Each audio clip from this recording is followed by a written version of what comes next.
Hey y'all, who dat and welcome in. My name is Jeff Nowak. This is Inside Black and Goldie post-game edition. I am coming at you solo after the Saints took down the Titans in a bizarre score, 16-15. Hold on one second. Sorry, 16-15. And, it was a white knuckle game. It wasn't pretty. It was rarely pretty, but, the only number that matters is 1-0. And that's what we got. So first things first, I do want to say I apologize. We didn't miss an episode this week. As you can see, I am here at my home. I did not go out to the dome today. I've been sidelined with COVID all week. Still, you could probably hear it in my voice a little bit, but I'm feeling mostly better. So I have enough in the tank to do this. But I'm not going to use that as an excuse for why I sound terrible. I'm just bad at this. Anyway, so we're going to do this the way we typically would. So I'm going to go through my kind of 3 up, 3 down column, which is live on WWL.com if you want to go check it out and follow along.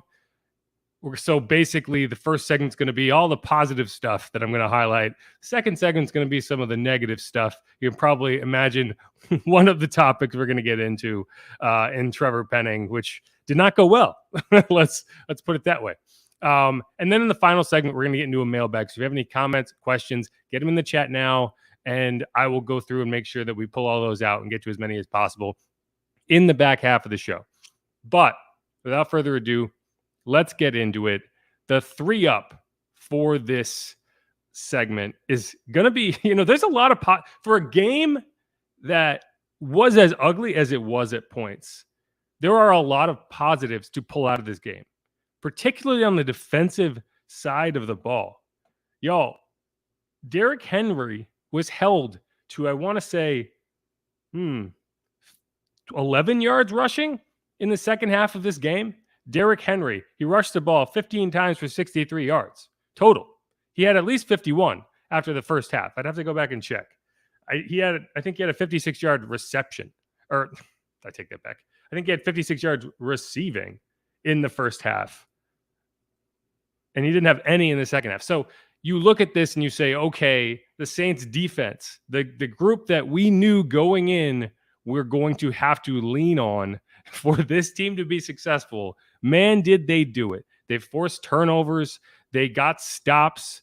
They got pressure. Carl Granderson, I thought, had an excellent game. We're going to get into that. But the first one I want to highlight is just the defensive backfield, the defensive secondary. It's kind of a cop-out to say the entire defensive secondary is a stock-up player for me. But I don't think it's fair to single any of them out. Marshawn Lattimore had a great game. I thought Paulson Adebo had a great game. Both of them had interceptions. I thought Alontae Taylor had some rough moments in the slot, but all in all, he did not get taken advantage of. I mean, how could he have been? The Titans didn't score a touchdown the entire game, right? So he had moments. There was one play where he tried to undercut the ball. It didn't go very well. He didn't get there, and there was a big play on the back end.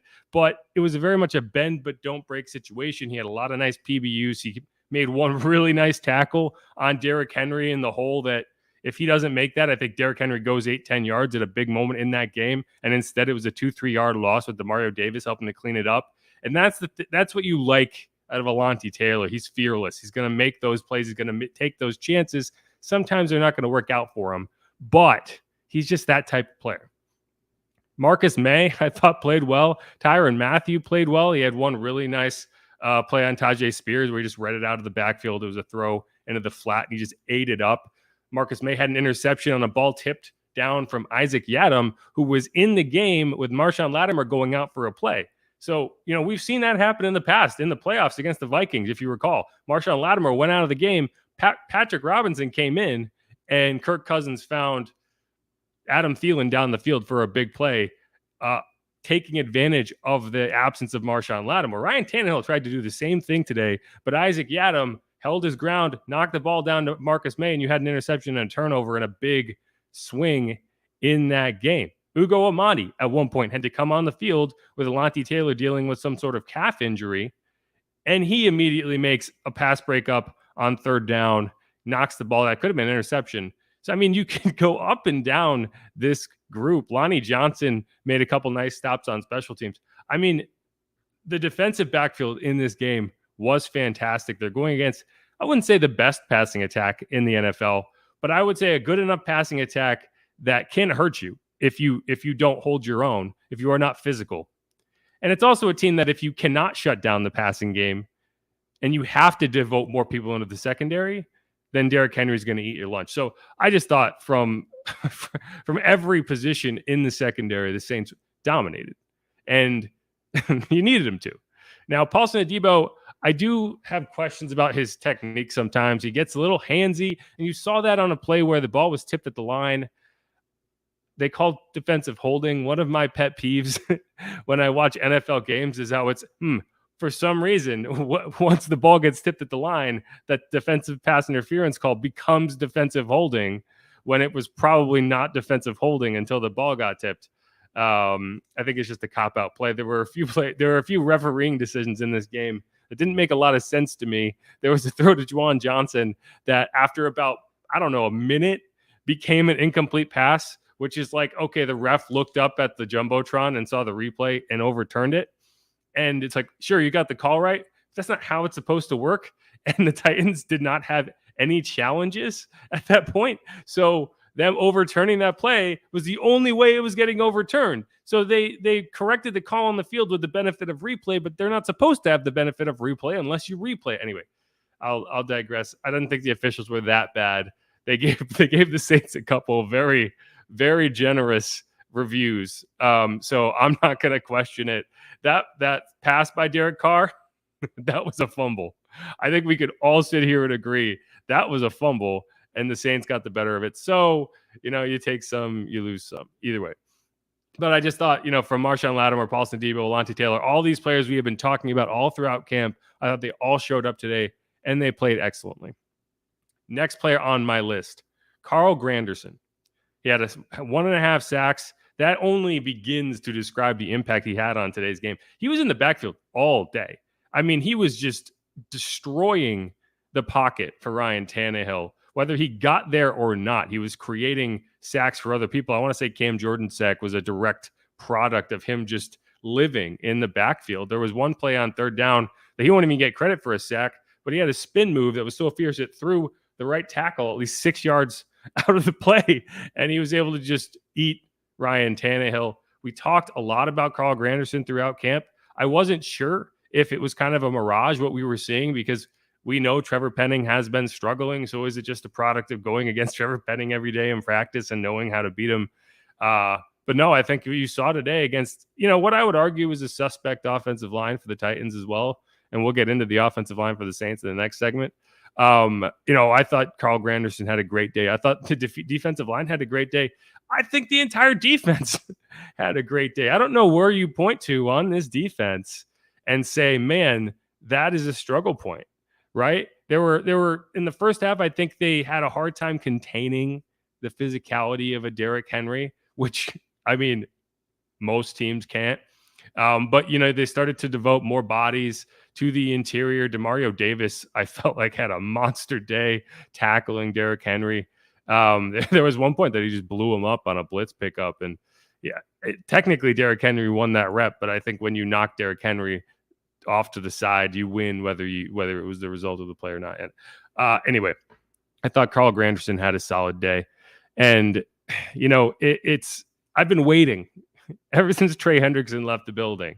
I have been waiting for a player to show up opposite Cam Jordan to make his life easier. This is a guy who shows up every day. He plays the run. He does all the dirty work. I think he batted down back-to-back passes at one point today. He's always there. He's always getting the job done.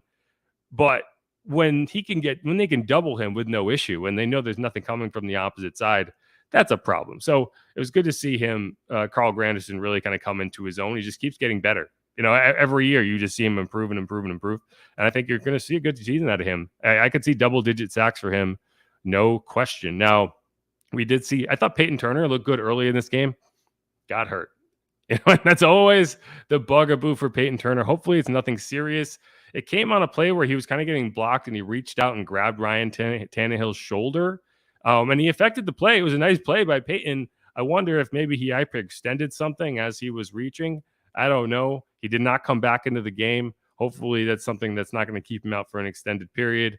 But Who knows? The track record would indicate that injuries are going to be a problem for him. So we'll have to see. Isaiah Foskey was a healthy scratch for this game, as were as were two other rookies, Nick Saldiveri and A.T. Perry.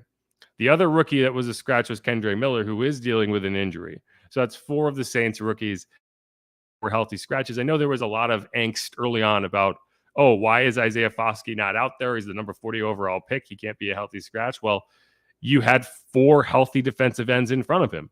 Now, if Peyton Turner's hurt, there's going to be snaps to be had. So hopefully, they could figure something out there. But I expect we'll see Isaiah Foskey next week. The next player on this list, then we'll have a couple honorable mentions. Let me just pull it up.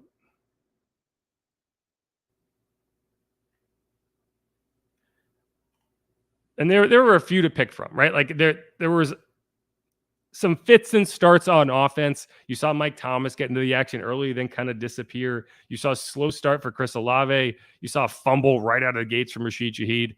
But I thought what you saw from Chris Olave throughout the game, the way he asserted himself in the second half of that game, he went over 100 yards receiving. It seemed like every big moment, he's able to just create space. He's able to find ways to not just get open, to be by himself.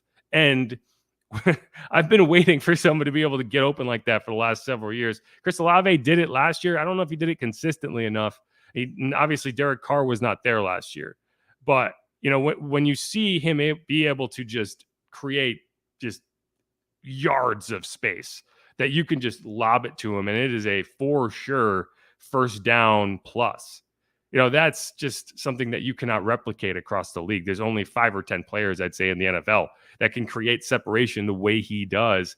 And, he's just going to get better and better. The connection with him and Derek Carr is going to get better and better. Hopefully the protection's going to get better so Carr can sit in the pocket and go through his progressions, which he was not able to today. A couple of those throws to Chris Olave were just sheer, make it work, make a guy miss and find him downfield. And, that's what he did. There was that long play where he just kind of got lost in coverage.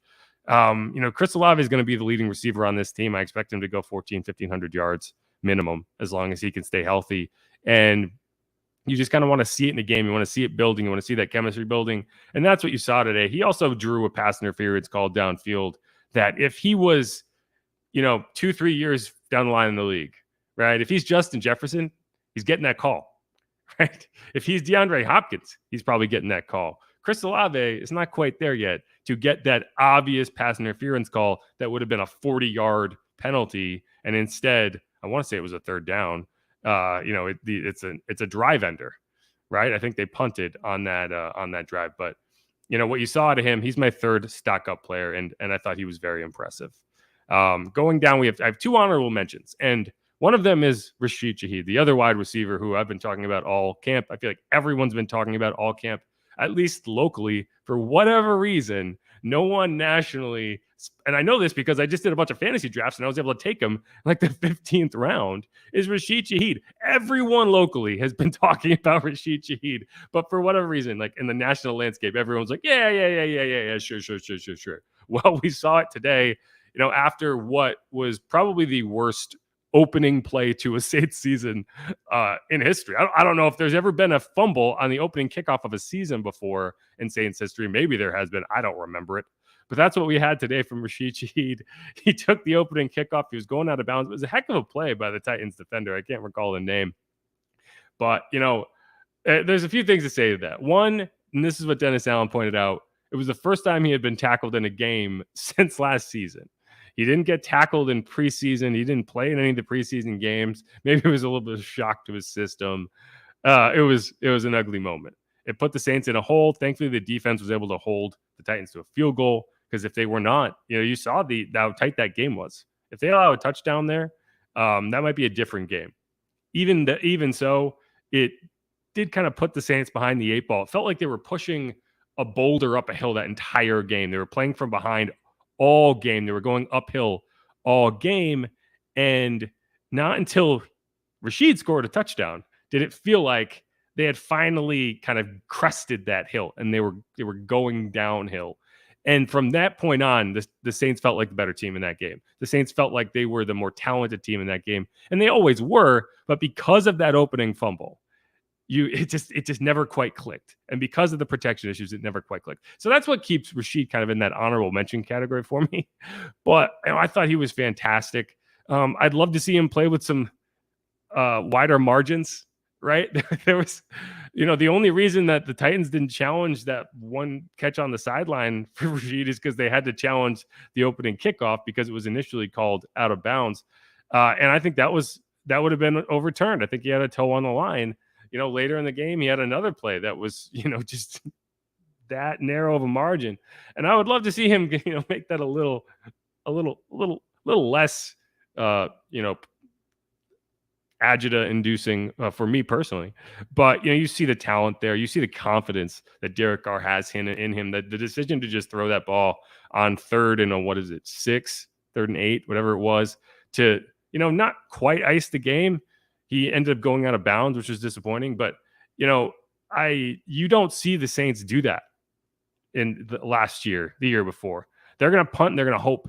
And just to see that happen, to see Rashid be the guy on the receiving end of that ball, it's cool. And this is just electric. And he's going to, one of these days, he's going to finally return one of these kicks for a long way. And I'm just glad I have him in all my fantasy leagues, even though that was my very much homer pick. I even reached for him in like the 8th round in one of my local leagues because I wanted to have him. I wanted to be right because I knew he's gonna be that guy. Anyway, moving on. The last guy on my list, then we can go to the downside, is Blake Grupe. Blake Grupe, while he had a great preseason, that doesn't always translate. Sometimes you see a kicker stand out in the preseason, then show up. He's a different guy in the regular season when there's 70,000 screaming fans. Not Blake Grupe. Mike Vrabel made sure to test that because there was a play where the Saints had 3rd and 1 with a holding call, and the Titans declined it to give them 4th and 1, which allowed a 52-yard field goal attempt. If he accepts that penalty, it's 3rd and 11, and this was in the first half when the Titans' defensive line had been teeing off on Derek Carr. You forced the Saints to go back and try to convert 3rd and 11, and even, maybe they do, but, I mean, why would you not allow your defense to get a chance to maybe knock them further out of field goal range, right? That was the strangest decision. And the only reason you make that decision is because you're like, that's a rookie kicker. He has never kicked a 50-yard field goal in his career. Let's see if he can do it. And he goes out there and he nails it from 52 yards. And that's just good for him. If you had any questions going in about whether he was a flash in the pan, whether he was a mirage, I think you got it. And I didn't put Lou Hedley on my list, but I thought Lou Hedley had a solid game too. Didn't do anything spectacular, but as a punter, I just want you to be consistent. I think that was the biggest issue with Blake is you would have these great punts. You would have these punts inside the 5, but then you would have these crazy shanks because I think he was just trying to do too much. And so I think you saw good stuff out of Lou. I think you saw good stuff out of the special teams groups outside of, a couple penalties and that fumble. But you got that pump block out of Zach Bond. There's a lot to like out of this game, despite what the scoreline might indicate. But all right, let's wrap up that segment. I'm Jeff Nowak. This is Inside Black and Gold. We're going to come back. We're going to go through the 3 down, which I don't have a ton. I don't have a ton to criticize. Just one position specifically, really, that we're going to get into. But we'll get into that in the next segment, and then we're going to dive into the mailbag to close out the show. Again, we're talking about the Saints beating the Titans 16-15 in Week 1. This is Inside Black and Gold. Stick around.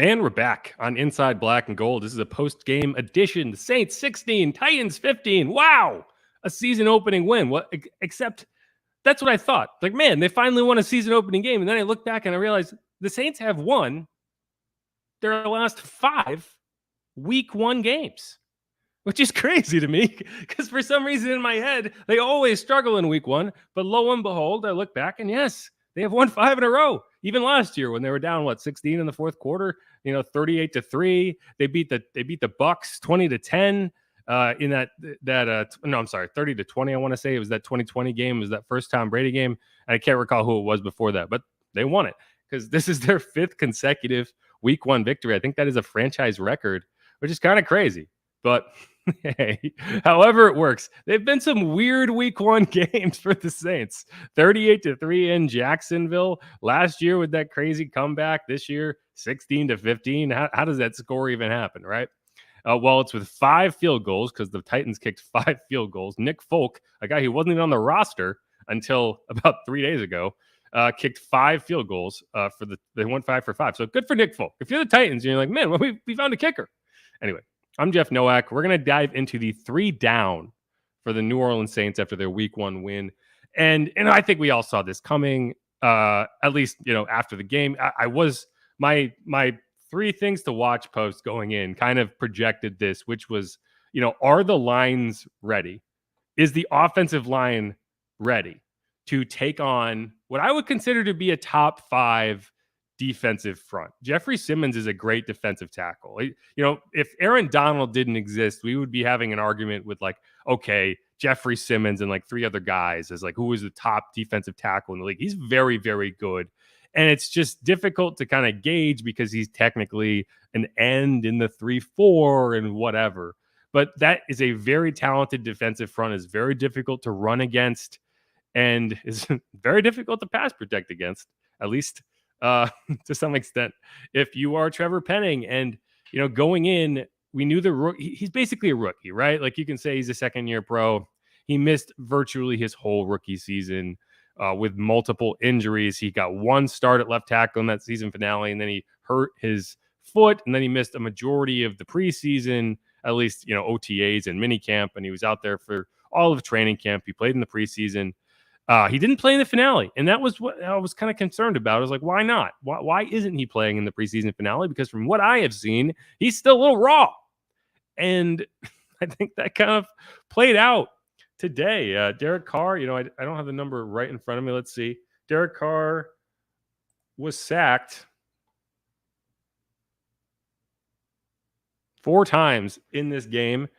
He was hit 2, 6, 7, 8 times. Derek Carr was hit 8 times. A majority of that was in the first half. And we saw Arden Key really giving him fits. And I think when you watch Trevor Penning, the physicality is never going to be an issue for him. You're not going to see him get bull rushed up into the line. He's a guy who I just think gets a little antsy. He gets a little antsy, and sometimes he cheats too far outside, and then he gets beat with a double move inside. He gets, he doesn't set back quick enough. He's a little too shallow, and then he gets beat to the outside. And I think the speed rushers in the NFL are going to give him a hard time. And that's what you saw with Arden Key. Arden Key is not really disguising anything. He's just going to go with speed, and he's going to try to get around you. And Trevor just couldn't handle it, at least not in the first half. And, one of the things I tweeted during this game is, why are we not giving Trevor any help? And I think, at a certain point, it's on the coaching, because who this guy is, where he is developmentally, and you just got to not put him in positions to fail. And I think after the first couple times you got beat clean, maybe send someone over there to chip, right? And I think at halftime you made some adjustments and you came out in the second half and he was able to protect a little better. You were able to generate time. Not necessarily a perfect pocket, but you were able to generate lanes for Derek Carr to at least step up through so that he was not getting blindsided by Arden Key the entire second half. And the offense kind of woke up a little bit. You saw a touchdown drive. You saw time for Derek Carr to operate and take advantage of his weapons downfield. And I think that's kind of be a week to week thing, right? You're going to have to get creative with Trevor Penning and how you send help to his side, how you adjust the protection so that he is not on an island, because teams are going to attack him, especially after they saw this. They're going to attack him. And I'm not out on Trevor Penning. The coaching staff isn't out on Trevor Penning. I assure you, they're not going to bench Trevor Penning. They're not going to go into week 2 and say, okay, we're moving James Hurst outside and we're starting Andres Pete. He's going to get his chance. He's a first-round pick. They're going to give him opportunities to develop. He needs to get better. And if you're wondering whether I'm making that up, here's what Dennis Allen had to say after the game. From Trevor Penning? No, I'm not concerned. This guy's going to be a good player. You got a young guy that's playing against a extremely good front. So does he have to get better? Absolutely. Am I concerned? No. I think we just keep our head down and keep going to work, and we'll keep getting better, and we'll make our evaluations, when we get to the end of the season, see where we're at. But I think this kid's going to be just fine. Yeah, and I mean, hopefully you can get to the end of the season with Trevor Penning at left tackle and feel like, okay, this is where we make our evaluation in terms of next year and the year beyond. Hopefully you're not halfway through the season and like Derek Carr's getting murdered. Can we afford to keep him in there? You're not at that point yet. Yes, the first half was rough. It's week 1. One of the things I always say is, no team is as good as they look on their best week or as bad as they look on their worst week. And it's the same thing with week 1. I mean, you saw the Saints go out there and beat the Packers 38-3 week 1. That Packers team went to the NFC Championship and the Saints missed the playoffs, right? So don't overreact to week 1. This is really the first game that you can look at and be like, okay, this is a competitive, actual live bullets game that Trevor Penning has had to survive. You can talk about week 18, that Panthers game. It felt like everyone was playing at half speed. I don't even know if that was closer to a preseason game than a regular season game. I think you're going to look at this film. You're going to work on it. And hopefully next week he can get better. The problem is that Panthers defensive line always gives the Saints fits. What I will say is they have an extra day. It's a Monday night game. They have an extra day to work on this stuff. Hopefully that helps. But yeah, stock definitely down on Trevor. If you were going in hoping that he would star, that he would look great. My biggest issue was, where was he in the run game? That's kind of always been my thing, is like, he's not going to be the perfect pass protection left tackle, but he is supposed to be a mauler. He is supposed to create lanes. He is supposed to make life a lot easier on the running back. Didn't do that today. There was one play that he whiffed and got a run blown up in the backfield, and it's just, you can't do that. So hopefully, I'm not out on Trevor Penning, but my stock is definitely a little bit down, and he's a guy who I need to see play better next week. Going forward, again, there's not a ton. I don't have a ton of down players. I think that you actually saw this team perform pretty well, and it was the offensive line failing that torpedoed a lot of very good things for this offense. You didn't see a ton of drops. You didn't, you did see one really bad interception that Derek Carr was asked about after the game. He said he was just being an idiot, that he was just frustrated and trying to make a hero throw, and he threw it right to the defensive back in a situation where the Saints could have kicked a field goal right before halftime to tie the game. And so they went down 9-6. So, it was exactly what you thought it was. It was just a dumb throw at a bad moment. But you didn't see that like across the board. You saw it in spurts, but one guy I am a little down on in terms of, I was kind of hoping to see a big Jamal Williams game today, and you didn't get it, and it's kind of harsh on Jamal. I don't think Jamal was put in a great situation. The offensive line in general, we can talk about Trevor Penning. I was disappointed in the entire offensive line. Eric McCoy, I thought, had a rough day. He had at least one penalty. He got beat for a sack. He didn't open holes in the run game. Cesar Ruiz, I didn't see anything terrible, but he wasn't really doing much in the run game. James Hurst, same thing. Ryan Ramczyk, same thing. And Jamal Williams, I think he ended up with 48 yards on, let me see. What did he have? 45 yards on 18 carries. It's about a 2.5 average, and that 11-yard run that actually brought that average up came at the end of the game. That run that iced the game. And, he he's a gamer. He did what he was asked to do. I don't think he enjoyed that game very much. I think that was a very frustrating game for him. There were no holes to run through. It wasn't like he was missing lanes. There were no lanes. And, some running backs a little slippier, a little more slippery, and can maybe sneak through these tiny crevices that the Saints offensive line was generating. Jamal's not that guy. Jamal is a bruiser. And you need to create some lanes for him to run through, or at least get him a point where he can get up ahead of steam and run through a guy. And that just didn't exist. You couldn't get it done. And so that's not just on Jamal. That is on the offensive line. The big criticism I have for Jamal is when you get a first down and you're going to ice the game, that ball can't get punched out, dude. You cannot allow that ball to get punched out. And that is what happened on that last play. Thankfully, it bounced back to him when he was able to keep it. But it's not, it wasn't the banner Jamal Williams day. He'll have better days, but it wasn't the banner Jamal Williams day I was hoping for. So in the sense that we've kind of now have an idea of just how much of a struggle it'll be to run the ball without Alvin Kamara, the stock is down a little bit on Jamal in the run game. I was disappointed we didn't see more Tony Jones. I would have liked to see more of a change up there.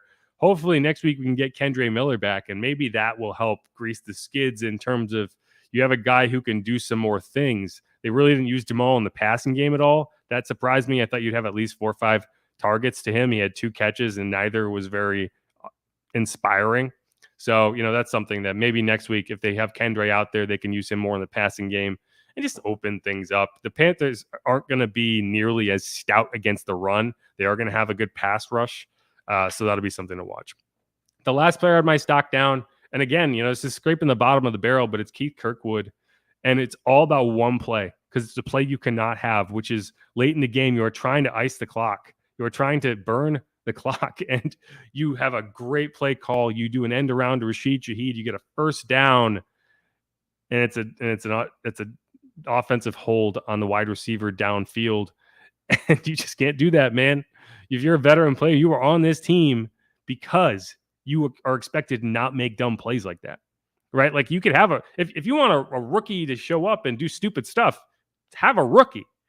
You don't have the veteran around because you're expecting him to make these dumb plays at big moments. And that was what that was. And so, I thought that going throughout the entire preseason, I was really impressed with his consistency, with his maturity. And, that's the moment where you're like, man, this is where we need you.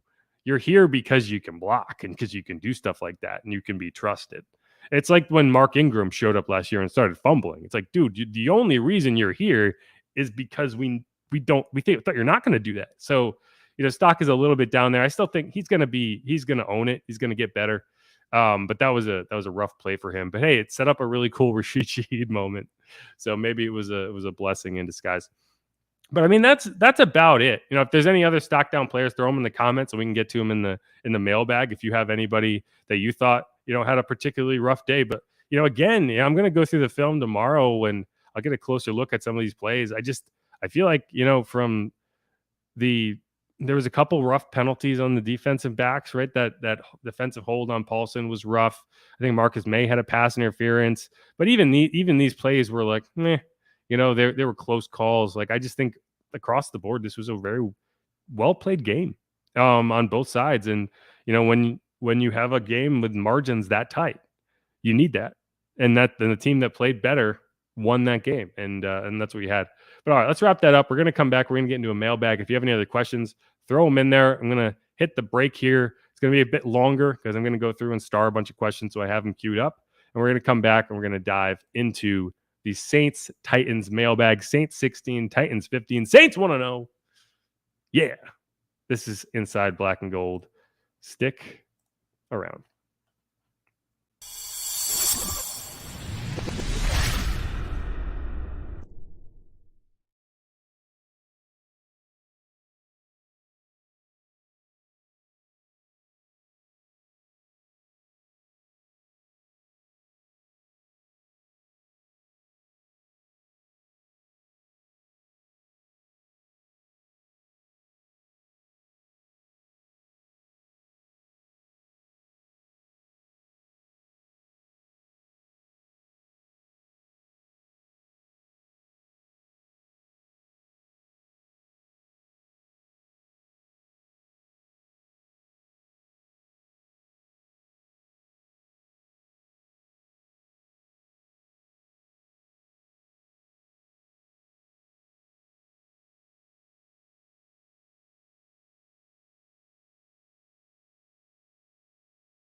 And we're back on Inside Black and Gold. I am Jeff Nowak. This is our post-game edition, and this will be our post-game mailbag. Saints 16, Titans 15. That score just looks weird.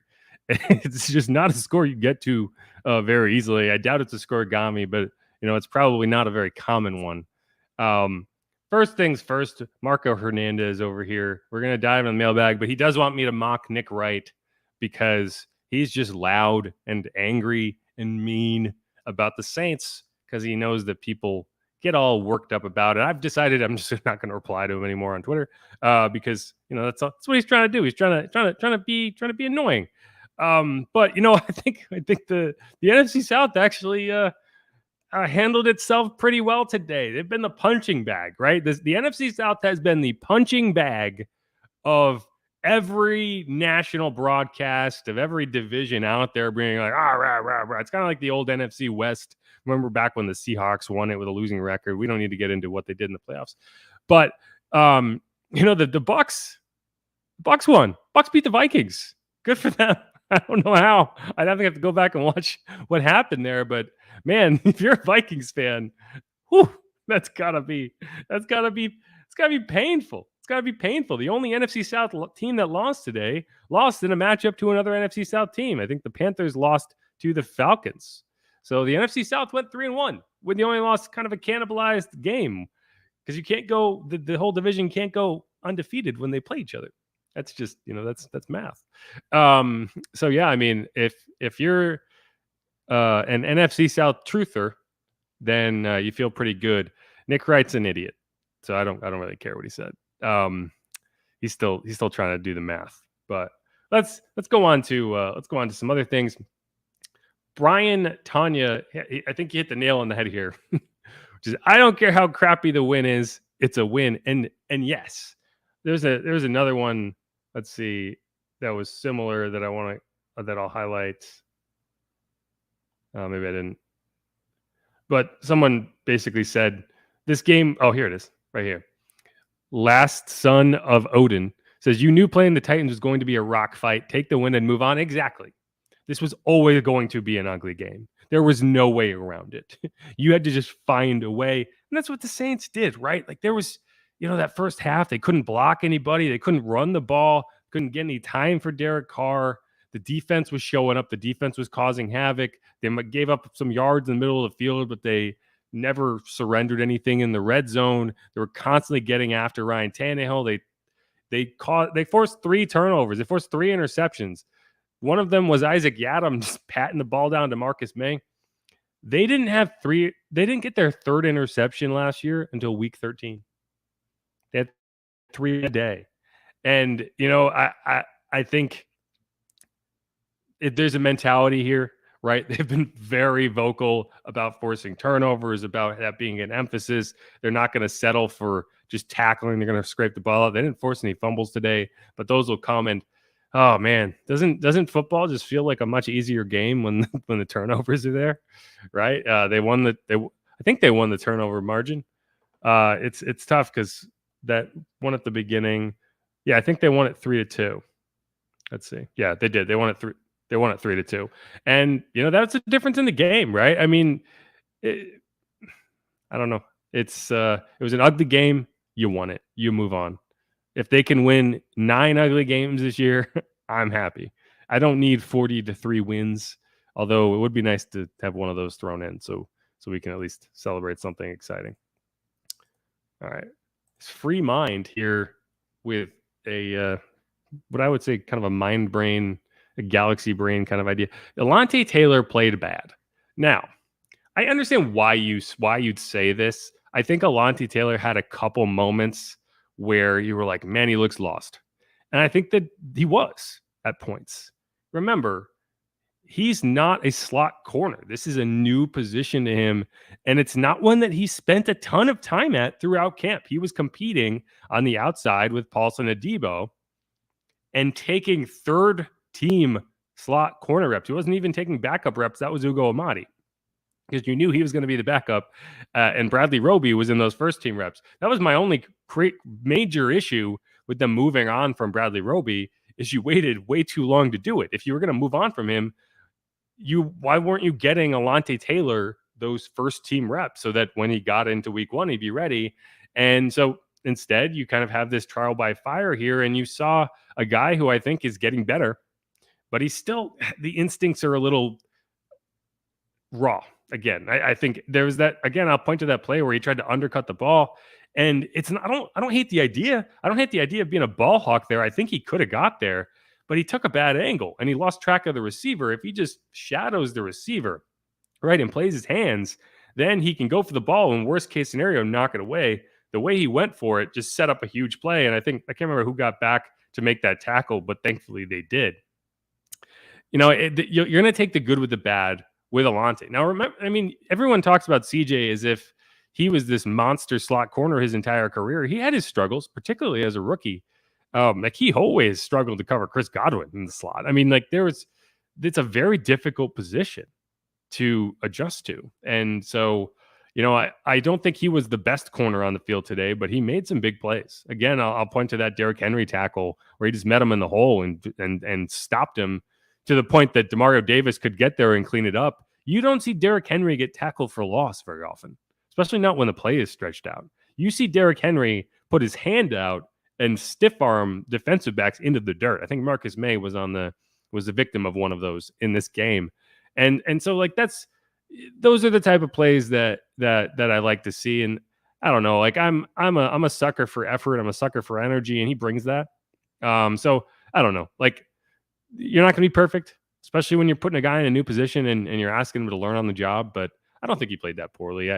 I'm interested to watch the film for Alontae and to kind of see. But again, the slot's a tough position to play, and I think he did fine. Marco Hernandez again. Brzee was eating up all type of tackles, and Granderson was free all game. Yeah, I thought that, the defensive interior I have a soft spot for, because I feel like they just don't get enough credit. Because they don't do stuff that gets recorded. You don't get a stat for eating a double team, but that's if you can force a double team as a defensive tackle, it's man, you're great. That's what they're hoping you can do is to occupy 2 defenders, and it's just not a glamorous job, right? And so I thought, Malcolm Roach, I thought had a solid day. And Brian Brzee, he's more in the pass rush part of the game, right? I know he got through for at least one sack. I think that was late in the first half. I'm going to have to go through and look at the tape to kind of get a good indicator of when he was on the field and what his snap counts were. Again, I watched this game from home. I was not at the game because I've been dealing with COVID all week. And, I figured that was a good idea to not bring it all there in a building with 70,000 people. So I didn't get as good as the look that I would have liked to from the sidelines, but I will next week. I'll be out there in Carolina, Bank of America Stadium. I'm excited to watch a football game in the open air. But no, I think, the defensive interior is a big part of the pass rush, even if they're not getting the credit all the time. And I think Brzee had a fine game. Let's see. Hemisphere. I lost it. Said that was one of the best Saints games he has seen played from the defense in a long time. And I agree. It was very complete from the defense. They did give up that long drive late in the game. I was a little worried, but they held serve. They forced field goals, and that's what you need them to do. You don't need them to force turnovers on every possession, but you can't allow touchdowns. If you can force field goals on 5 possessions that end up in your half of the field, then you've done a very good job. Okay. Tony Snow, you can see the potential offensively. We need to get better in the red zone, or it will cost Pete his job. Yes, I agree with that. It's when you can't run the ball, red zone offense becomes very difficult, right? Because, there's just a very compressed part of the field. And if they don't have to devote 5 players to the line of scrimmage, if they can just drop into coverage and you also can't seem to protect when they rush 4. Yeah. You can say that's on Pete. I don't know what the play calls are. I don't think it's a matter of calling better plays. I think it's a matter of executing. And so to me, it's less about what happened in the game as it is about what happens in the week leading up to the game, right? Like this needs to be better. The protection needs to be better. The run blocking needs to be better. Maybe you can scheme up some ways for that to happen, but that doesn't happen mid-game. You can only call the plays on your sheet. And so, yeah, I mean, I think Pete called a fine game. I give him a lot of credit there at the end of the game, because it would have been very easy to go into a shell and run the ball. When you get behind the chains, you're 1st and 15. I think they ran the ball. It was for 2nd and 13. They threw the ball twice. They got first downs, and that cemented that game. I think they lose that game if they punt the ball back. I really do, because that defense had been on the field a long time. They had just surrendered a long drive. All the Titans had to do was get into field goal range. Nick Folk had gone 5 of 5. He's probably making it. He's got a leg. So I give Pete a lot of credit for having some nails there at the end of the game. Let's see. There was one. Time on my side says Olave is the one receiver. That said, the hesitation move from Rashid was sick. Derek Carr said that was something that they were just messing around and did in practice throughout the week, and they actually missed it. It didn't work. I mean, it worked to get open, but he missed it with a throw. But they liked it so much that they threw it in the game plan, and they were just like, "Hey, yeah, we'll use this at some point," and they did, and it worked. I mean, Rashid, you can just see it. I mean, he's just so smooth. The way he moves. It's funny because last year during training camp, I comped him to Chris Olave in the way that just both these guys are just so smooth with the way they can get in and out of their breaks, and they can accelerate. They never look like they're running hard, but they're just going. They never look like they're kind of idling out of second gear. But it's just very impressive. And yeah, every time I see Rashid play, I get more and more impressed. David Weil, were you surprised that Taysom wasn't a larger part of the game plan? I would have liked to see them incorporate him in more passing sets. And by that, I mean, when you can't run the ball and you put in a quarterback you put him in there to run the ball, it's like you already are struggling to run the ball. Now you are projecting that you're running the ball, and they have no, they're just gonna go all in on it, right? Like they are not going to question whether you're going to run the ball. And so if you just put Jimmy Graham up the seam, right? I would have loved to see at least one Taysom Hill throw, because it's frustrating. I'm sure it's frustrating for Derek Carr. It's frustrating for me to watch when you put Taysom Hill in there and you try to run a stretch play and you lose 4 yards on first down. And then all of a sudden your quarterback goes in with 1 fewer down and 4 extra yards he has to pick up. And so, I would have liked to see them at least get a little more creative, but it's week 1. You're still installing to a certain extent. Like I don't think you're at the peak of your offense in week 1, especially with a new quarterback. So maybe that's part of it. Maybe Taysom is still kind of dealing with that oblique injury. He didn't miss any practice this week. He wasn't on the injury report, so he's not hurt. But that doesn't mean that he is 100%. Maybe that had something to do with it. Either way, I think you were trying to just get something going with Derek Carr and get the protection right, and trying to do too much there, maybe wouldn't have worked. But yeah, I was surprised you didn't see him more in the first half than anything else. Here's one more, and this is kind of going back. K Moliere 504 says, I thought Williams did okay given the lackluster line. Yeah, when I don't want to criticize Jamal Williams too much. Like, I don't think anything he did was wrong. I think it's more just the ceiling you have with him as your RB1 is real, and you're going to have to block for him. And they just were not able to do that today. And excuse me. And I think it's just more of kind of reality setting in of like, okay, this is what the run game is going to look like. Maybe not as anemic as it was today in terms of not even 3 yards in a cloud of dust, like 1.5 yards in a cloud of dust.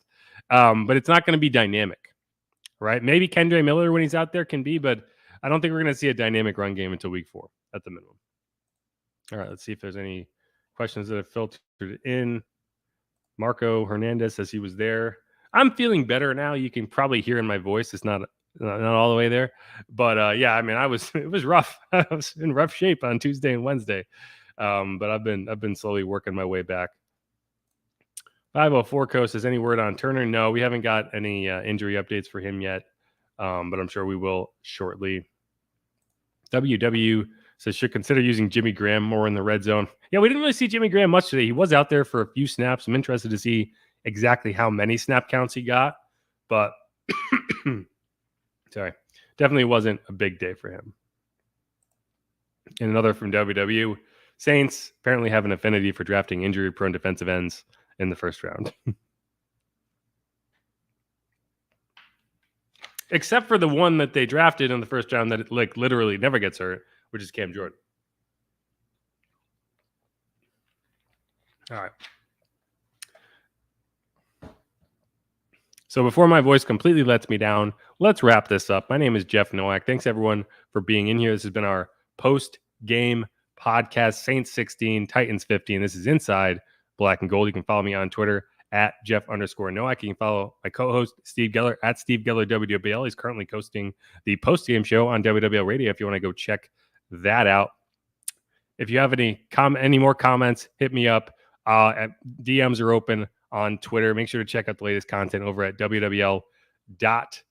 And again, I'm sorry for missing the episode last week. We'll be going back to our 3-episode cycle, starting with this episode. This is going to be the first episode of the week. Then we'll try to post Wednesday and then a preview episode on Friday. And that's going to be kind of the schedule throughout the season. Obviously, this week and any road game will have travel, so that's going to mess with some things. At least I'll have travel. So we're going to work that out, and I'll be on the sideline next week out in Carolina. But again, thanks everyone for tuning in. Emmanuel Cantu says, what is this sport? It's football, whatever you want to call it, the right kind. All right, y'all. Be easy. Peace. Oh, and go Saints.